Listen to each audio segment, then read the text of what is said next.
Okay. Hi everyone, my name is Linda. It's my pleasure to present today's Sim Theater 3000. So it's going to be a fun, lighthearted lecture, and we'll get some learning as we go as well. I did not want to, I'm just going to dive right into part one of our feature presentation.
Feature presentation is a mass casualty incident, and we're going to be talking about lightning strikes.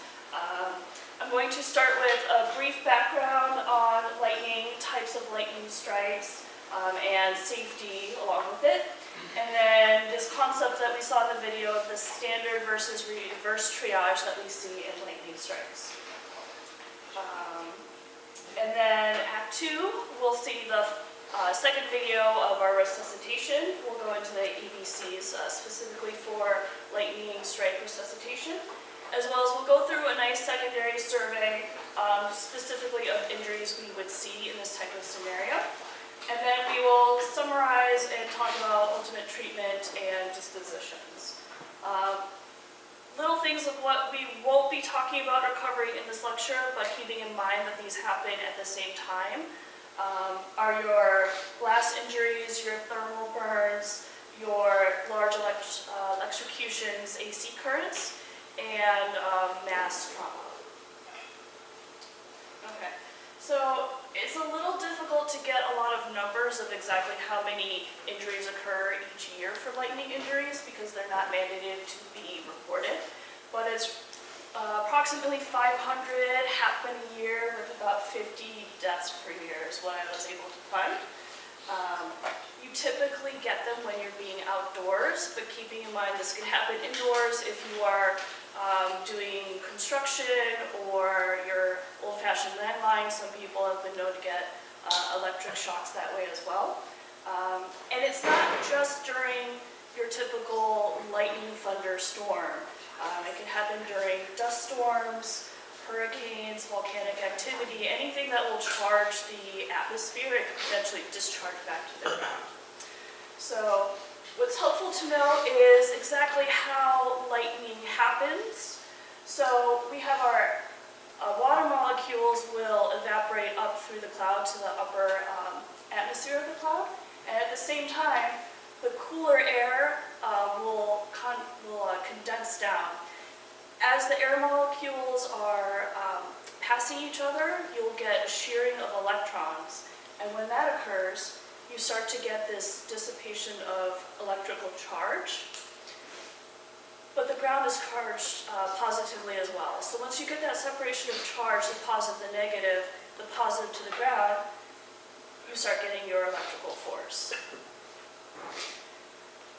When we stand in the way of that dissipation of electrons, is when we start getting our electrical injuries.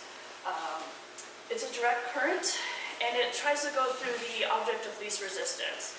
If you are in the way and you are that object of least resistance, the electricity will go through you and you get damage.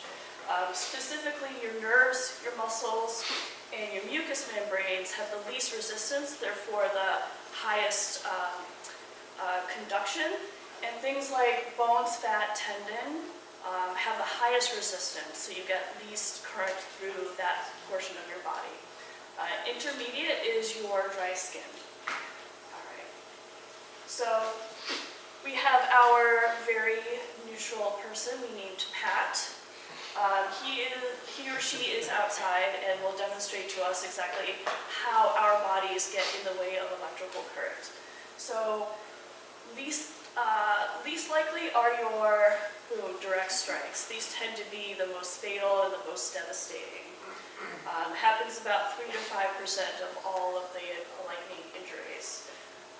There's also, if you are outside and you're holding an object, fly a kite perhaps, and then the lightning hits your object, and then that current then is transmitted to you and then gets transmitted to the ground. Less obvious are if you're outside and maybe you're holding a fence that you didn't know got charged, and then you get injured that way. Again, maybe about 3 to 5% of injuries occur this way. There's also this phenomenon of called an upward streamer. It's when the ground actually starts forming that arc to meet the sky. And this can happen about 5 to 10% of the time. And you don't actually need a full electric lightning strike for this to occur. It's just the charged ground actually went up through your body. A little bit more common is this idea of a side splash or a side strike. So lightning hits an object and you get these small little feeder arcs. And instead of the lightning completed through, say, this tree, you are the object of least resistance, so a side splash will occur onto you and you can go towards the ground as well. This happens if you were to get a lightning strike. These are the people that typically tend to present. About 35% of the lightning injuries we see are not necessarily the direct strikes, they're more of these idea of side splashes. And then a very important concept I'm going to have Miss Bessie here to demonstrate is this idea of ground current. Lightning will strike an object, lightning then dissipates down to the ground as it wants to do, and then the lightning then dissipates through the ground. The ground itself holds a lot of resistance and a lot of impedance, so if the lightning wants to go from, say, point A here to point B here, and it's going to take a long time to get through the ground, and if you or another object were to be in the way of this, it's actually easier for the lightning to strike up through you and through the other side of your body.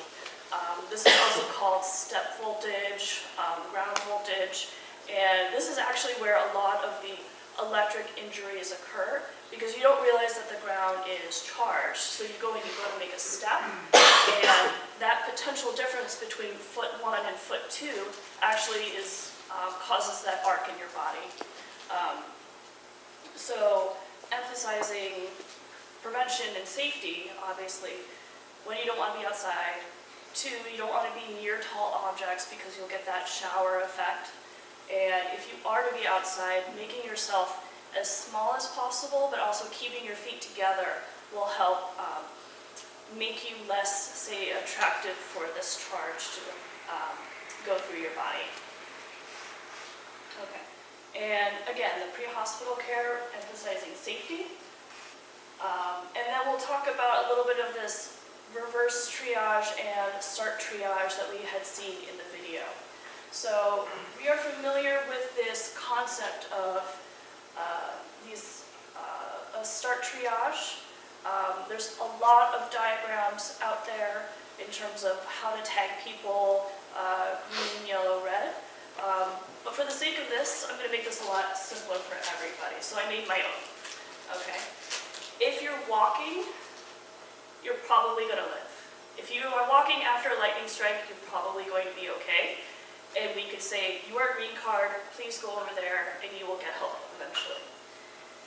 If you were like MacGyver, if you are obviously dead, then you obviously stay dead, and you are black card. If you are injured, breathing, but you have a radial pulse, you've got a good mentation, you probably won't immediately die, and I can focus my energy on the more immediate people. Not saying you don't need help, but you're not going to immediately die. In the traditional triage, if you're tachypnic or if you needed airway manipulation to cause you to have breathing, if you have a thread of your absent radial pulse, or if you're not meditating well, yes, you are red-carded, and yes, you could die. In the old triage, in the traditional triage system, I should say, if you have no respirations, even after manipulation, or if you have no pulse, you are in this pre-deceased, you are dead for my purposes. However, in lightning strikes, you tend to be apneic or have ventricular rhythms and not have a pulse, which I will talk about more in depth later. So you get upgraded into being your red card category. And yes, you could die, and these are the people that you help first. Rather than not focusing your energy on these people, you are focusing all of your energy on these people. Okay. And then we will do Act 2 of our presentation.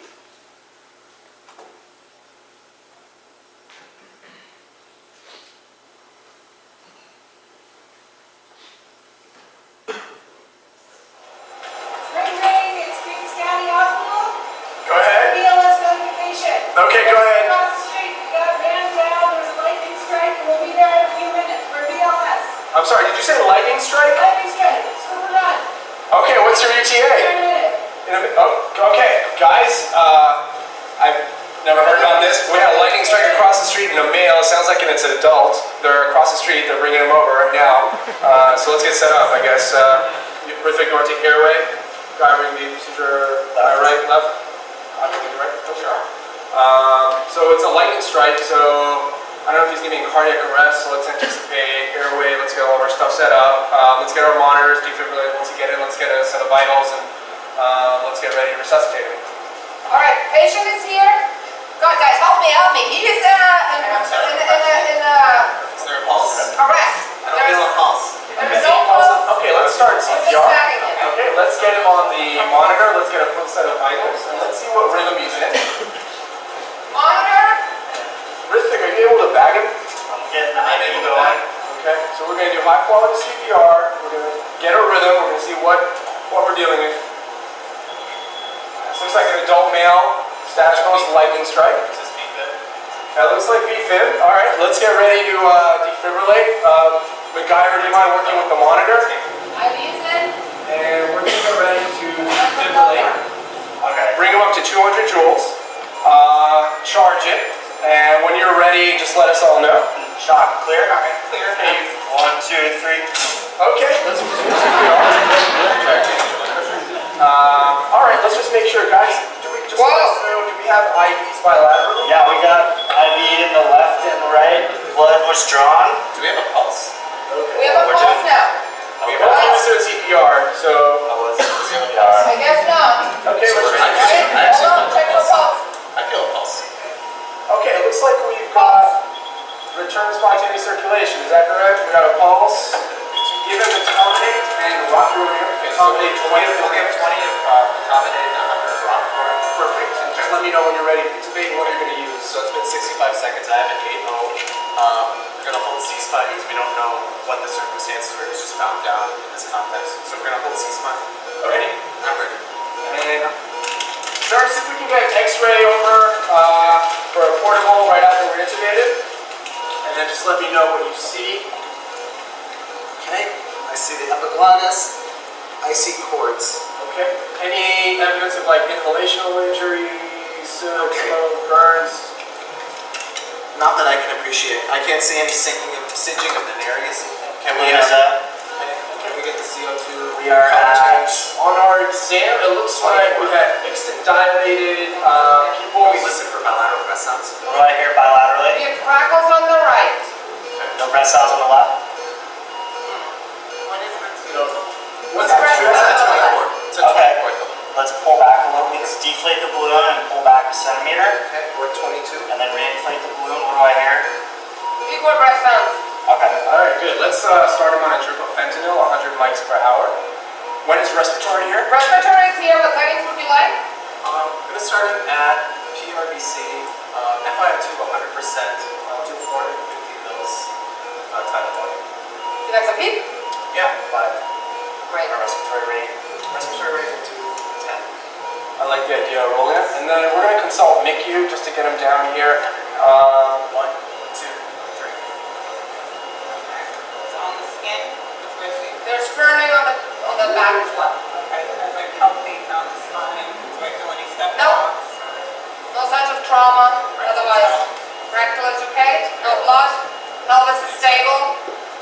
No blood in the BAs. 1, 2, 3. Distally was cyanotic. Now you intubated him. It's fine now. No obvious deformity. Okay. Tympanic membrane rupture on the left. So it looks now like you he's got a can use blast crackles. injury too. The abdomen is soft, non-distended. Let's do a fast exam also. Yeah. Let's see. Ultrasound. Could be a blunt injury. We can see if there's any bleed. Try seeing on his heart. Your fast exam is negative. And then let's get our x-ray, our post-intubation film. Do you want to scan him? Yeah, definitely we do. What scans would you like? Let's do CT head, CT C-spine. Head and C-spine are negative.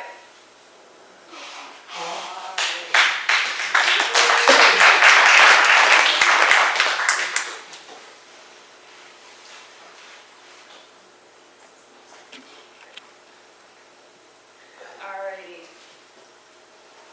So, for part 2 of our lecture and looking through the resuscitation of the lightning strike injury, we'll be going just as they did through our ABCD and then our secondary survey head to toe, and we'll summarize the case.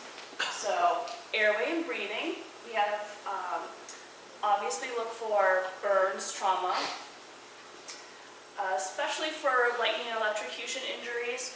There tends to be paralysis of the medulla, and you get this idea of prolonged apnea. And you want to obviously intubate and ventilate very well because you want to prevent secondary cardiac arrest.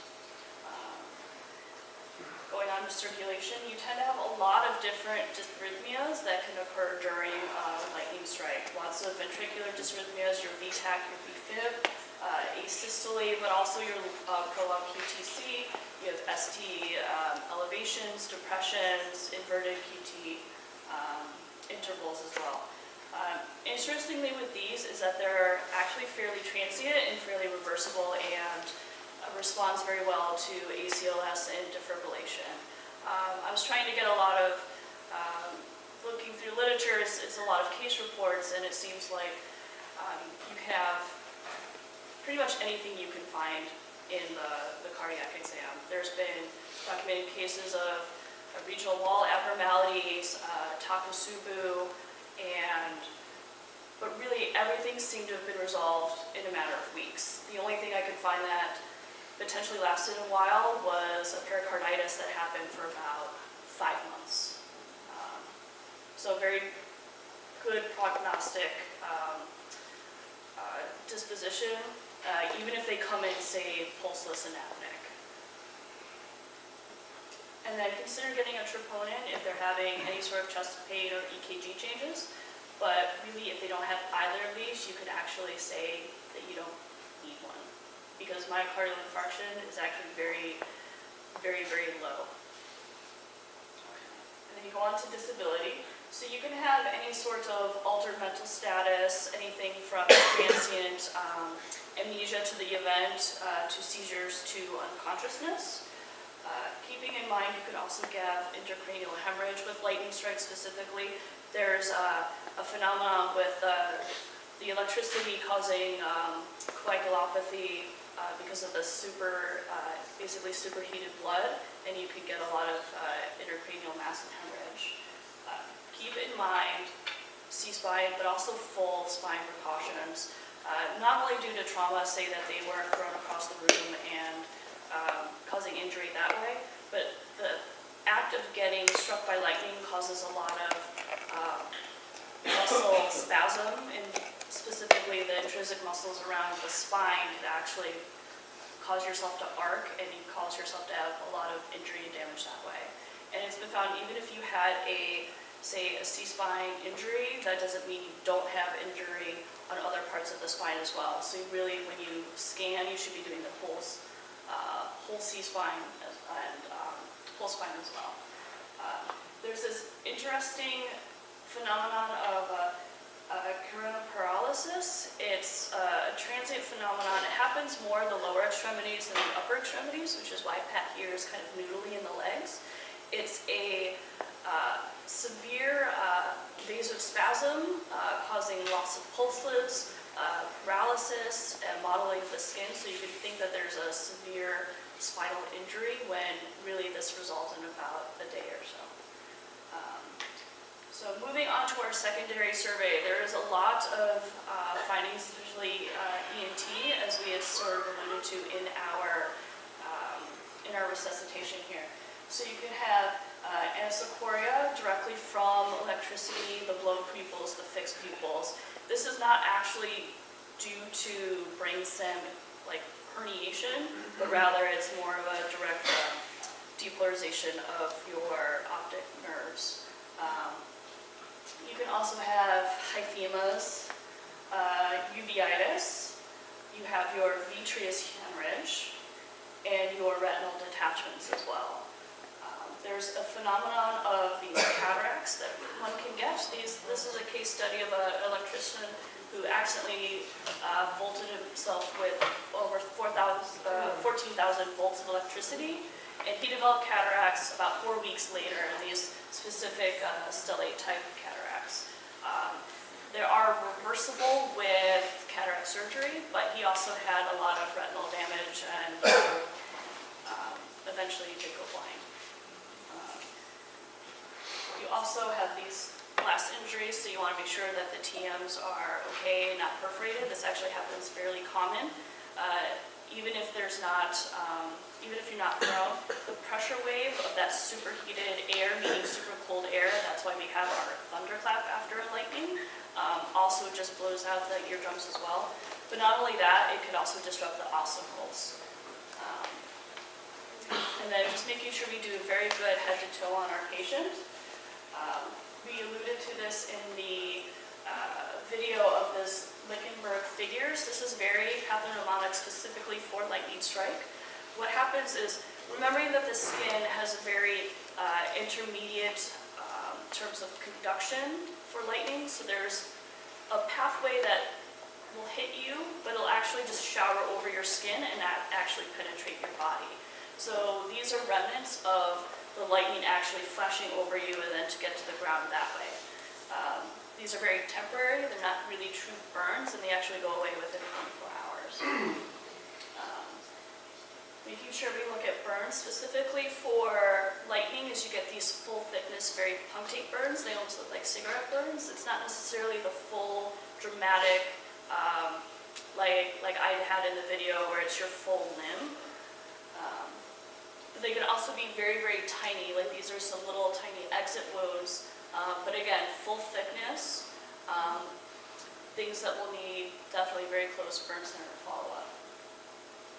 Okay, and then there was an idea of rhabdomyolysis. This is more in terms of the AC current, the alternating current, where you have more exposure to electricity longer, but it can potentially also happen in lightning injuries. Remembering muscle is a very good conductor of electricity, so as it passes through your body, it's passing through muscle as well, and there's a potential for high breakdown. Okay, and then in summary, scene safety, remembering the idea of reverse triage, even if they look dead by our traditional triage, these are the people that we can help. Remembering our ABCs, very responsive to ACLS. Spinal precautions, especially the full spine. EKGs for everyone. There's a lot of different abnormalities that could that you can pick up, and then troponins if they're having chest pain. If there's any neurodeficit, of course you're getting a CT head. Make sure you're getting the entire spine, and it's worthwhile honestly pan scanning them to making sure that they don't have any blast injuries to the gut, any other sort of trauma that you are willing to find. Remembering a full skin exam, because those little burns can be very easy to miss, especially like that little one I showed you on the toe. And I found this in my reading, resuscitate as if a crush injury, which I thought was a very good take-home point. These people don't necessarily have the giant skin burns, so if you're thinking like the Parkland formula, it doesn't really apply to these types of injuries. A lot of times the injuries are to nerves and muscles that you're not necessarily going to see outright. So think hydration, think aggressive resuscitation, even if they don't outwardly look like they've been significantly injured. Okay. And it kind of goes without saying, if they're altered, if you're intubating them, if they're post-arrest, by all means, they're going to the ICU. Burns, you're going to want to contact a burn center. Abnormal EKG, you would want to admit for telemetry at least 24 hours to see if your cardiac abnormality is resolved. Consider echo for things like regional wall abnormalities and Takotsubo. If they're having any sort of muscle pain, make sure you rule out rhabdo, look at their CK, admit for hydration. And if they're completely asymptomatic, and if they have a normal EKG, then you can potentially send them home. If they're awake, looking, talking, and they feel fine after getting hit by lightning, then chances are they really didn't get a very significant injury. And remember, don't forget ENT, don't forget ophtho. They're going to need very significant looking at the retina, serial exams over a significant amount of time. There's a lot of data out there for like delayed retina, macula, and optic nerve damage. Any questions? Is there anything specifically about trauma centers or trauma incorporation as a service? Just my Yeah. personal inclination is to be a trauma code when it's sick. I just want to know something specific about it. I would trauma code it specifically because there's so much overlap with trauma, with blast. I felt like that could have been like an entire other lecture incorporating that into it. But you're looking at a high pressure wave with a superheated air. You're looking at, you're making sure that they're not having disruption of their gut. You're pan scanning them, you're holding C-spine, and there's potential for neurologic damage. I guess the harder question then is if you're not in a trauma center, Do you transfer out? I'm not asking you for this. I think just putting it out there. I personally would. I think I would pan scan them, of course, first. And, of course, maintaining airway. And really the key really is to do a very, very full head-to-toe assessment of what exactly is damaged, because it seems like anything and anything can occur with these types of injuries. Thank you.